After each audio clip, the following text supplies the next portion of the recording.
j'y vois là des lignes, j'y vois des courbes, j'y vois même des blancs, là on voit une ligne blanche. Mais la question c'est que où tu as voulu aller? Parce que c'est abstrait. Ça fait un peu pileux, moi je trouve. Il y a une référence, quoi, quand même. Ouais. Mais bon, ça se voit pas trop. Si on parle de sexe, on le voit un petit peu plus quand même. Ouais, bah, faut pas qu'on le voit trop non plus. On le voit trop, mais maintenant que tu en as parlé, on est obligé de le voir. C'est-à-dire, c'est au départ, effectivement, je peux dire, oui, au départ. Après, ça dérive, ça dérive. C'est un jeu de lignes. C'est un jeu de ligne. Voilà.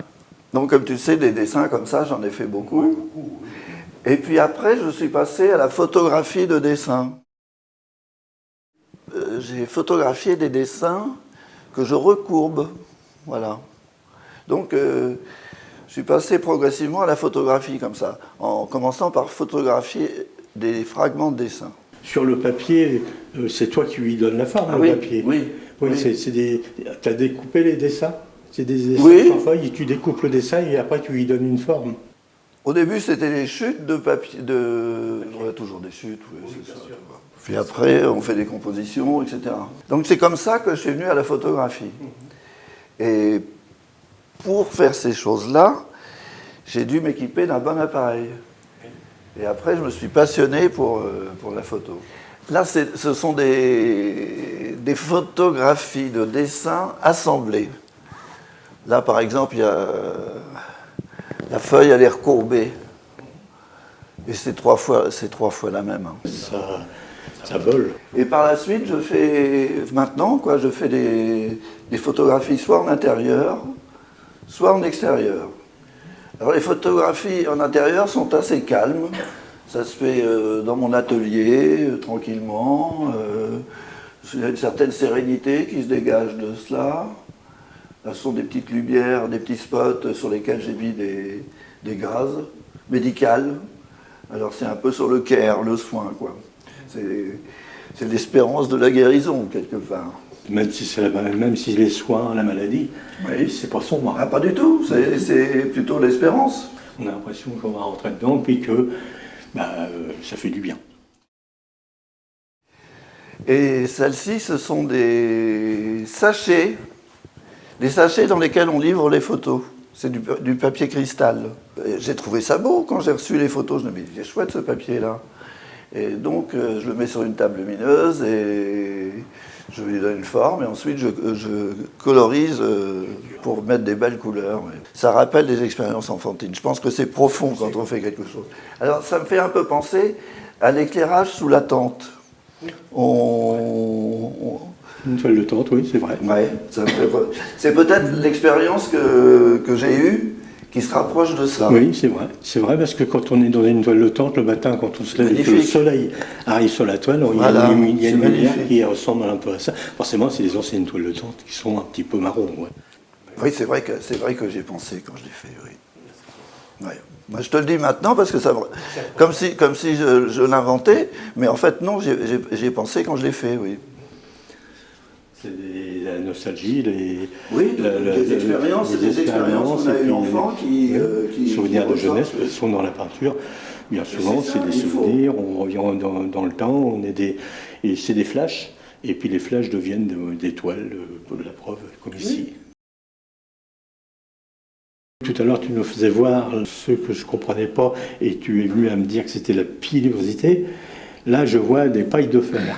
Dans la paille de fer, il y a sûrement une expérience enfantine parce que je l'ai passée chez moi. Donc c'est là où j'ai touché ce matériau et j'ai eu envie de les mettre en forme en pensant à une chevelure, en pensant à une pilosité. Et la forme elle-même est assez sensuelle, c'est volontaire. Alors c'est un peu la Vénus de Cro-Magnon. La pilosité et le toucher de la paille de fer n'est pas non plus la même. La paille de fer, c'est quand même c'est agressif. C'est la femme de Cro-Magnon. La femme de Cro-Magnon. Oui, ça pique. Ou alors on peut y voir effectivement une défense féminine, une femme qui se défend, qui n'a pas envie qu'on la touche. Ça se rapproche un peu de l'arte povera quelque part, le mouvement italien. Ça se rapproche de ça. on sort de la pilosité et on rentre dans un univers qui est tout à fait différent quand même. Parce qu'on voit ici des chaînes, des barreaux, comme une incarcération, mais c'est pas une incarcération parce qu'il y a quand même de la végétation derrière. Mais c'est quelque chose, c'est inquiétant, cette image-là. Alors à côté, tu prends la même image et tu y donnes des couleurs comme on pourrait voir chez Mondrian, qui lui donne une certaine poésie, une douceur, c'est calme, alors que c'est quand même inquiétant aussi, même si c'est plus calme. Disons que quand je suis chez moi, ce que je fais est assez calme, intime, parce que quand je suis chez moi, ce que je fais est intime finalement. Ce sont des objets qui sont proches de moi, ou effectivement des évocations de corps, de pilosité, pourquoi pas. Quand je sors dehors, eh ben, c'est plus du tout la même chose, parce que le monde n'est pas comme chez soi. Le monde est plus brutal quelque part. Mais il faut considérer que Mondrian, il avait une vision tout à fait utopique de l'univers, qu'il exprimait dans ses géométries. Il espérait après, ou même il vendait l'idée, il faisait des conférences là-dessus, qu'après le monde serait réglé comme ses peintures. Et là, c'est plutôt ironique par rapport à Mondrian, c'est-à-dire que, c'est, comme tu dis, c'est l'emprisonnement, c'est le chaos, c'est la violence, c'est la contrainte.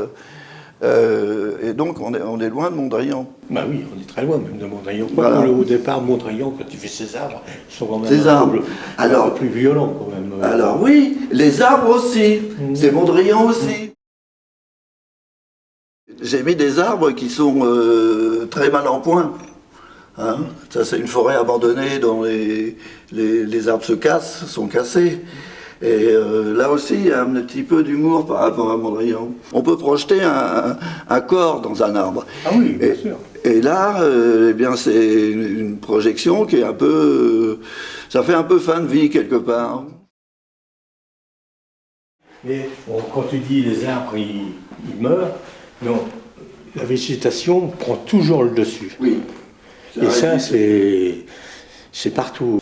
Oui, le photoclub de Rouen, dont je fais partie, a fait l'année dernière une exposition sur la résilience. C'est ça, de la nature, la résilience de la nature.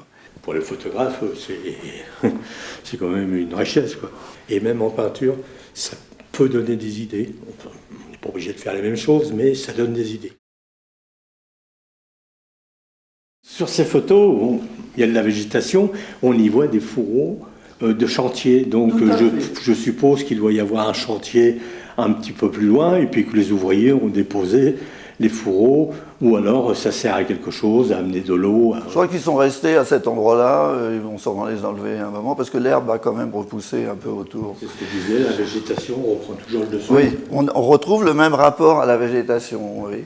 Mais là, il y a vraiment un grand signe, on peut penser à Venet, tu sais, le sculpteur, il y a un signe en V. Et puis j'aime les herbes, ça, il faut...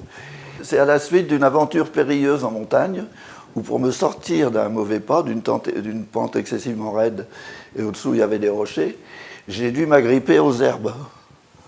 Et alors que c'était humide, c'était aux sources de l'Adour.